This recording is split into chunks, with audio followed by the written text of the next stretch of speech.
নমস্কার দর্শক বন্ধুরা, আপনারা দেখছেন প্রিয় চিত্রসাথী নিউজ এবং আমাদের সহযোগী media partner UK news Bangla. আমরা এই মুহূর্তে যেই মানুষের পাশে রয়েছি তার আলাদা করে কোনো পরিচয় দেওয়ার প্রয়োজন হয় না। হ্যাঁ, তিনি দক্ষিণ ২৪ পরগনা জেলার বিষ্ণুপুর তপশিলি বিধানসভা কেন্দ্রের প্রার্থী শ্রী দিলীপ মণ্ডল মহাশয়। আমরা তার উন্নয়নের কথা এবং ভোট প্রচারে তিনি কতটা ব্যস্ত, কি কি উন্নয়নমূলক কাজ করবে সেটা নিয়ে তার সাথে আলাপচারিতায় জেনে নেব। আমাদের লড়াই আমাদের সঙ্গেই আমাদের লড়াই। আমরা প্রতি বছর যে লিড করি তার চেয়ে প্রতিবারে যখনই ভোট হচ্ছে তখনই পরিসংখ্যান অনুযায়ী আমাদের ভোট বেড়েছে। সেই অনুযায়ী আমরা মনে করি আমাদের প্রতিদ্বন্দ্বিতা আমরাই। সেই জায়গায় যতই ওরা আরো প্রার্থী দিক না কেন, আমরা তাদের সাথে আমাদের লড়াই নেই এখানে। দাদা, কি কি কাজ এখনো বাকি আছে যেটা আপনি জিতে আসার পর করবেন?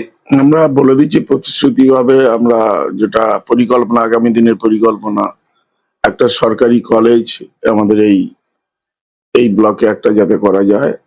দোকানা থানার টাকা এসে গেছে, সেটা হবে।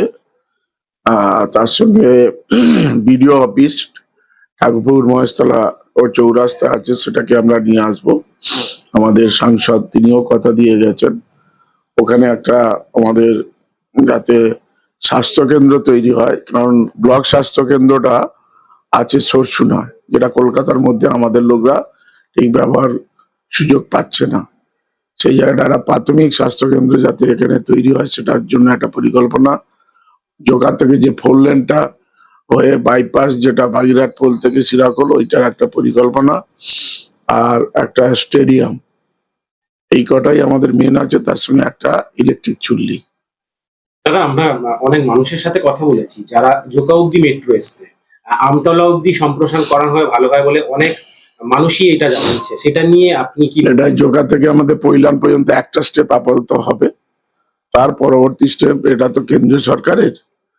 আমরা চেষ্টা করে যাব যাতে আগামী দিন আমতলা পর্যন্ত যাতে করা যায়।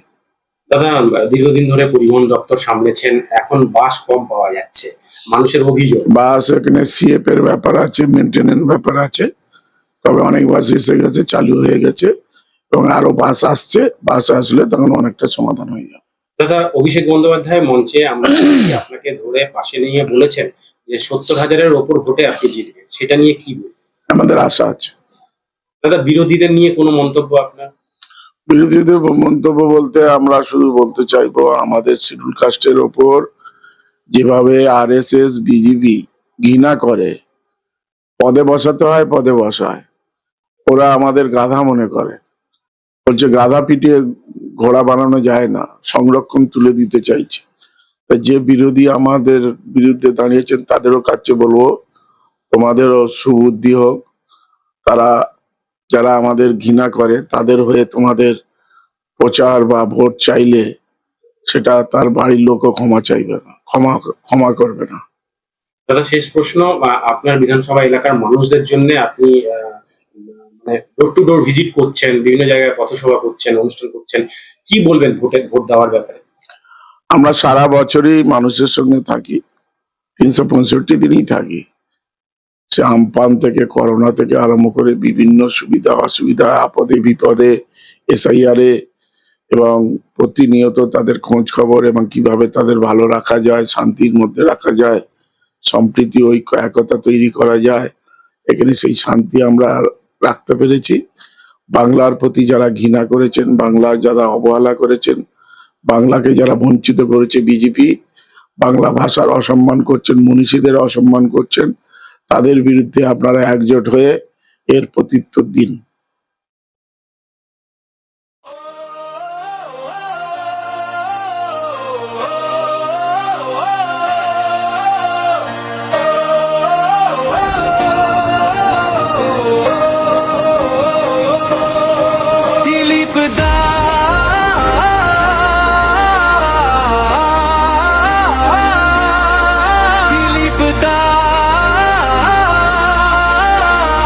বিষ্ণুপুর বলছে দিলীপ দা, তৃণমূল কংগ্রেস মানুষের পাশে।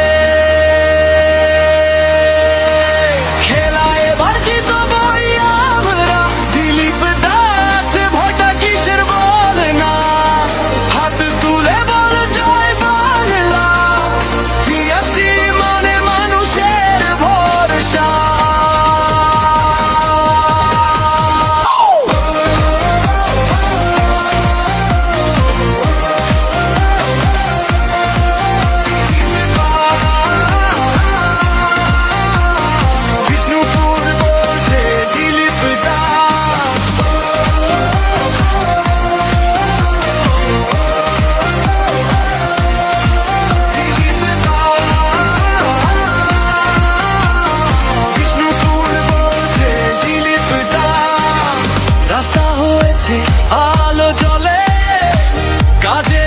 কথা মানুষ বলে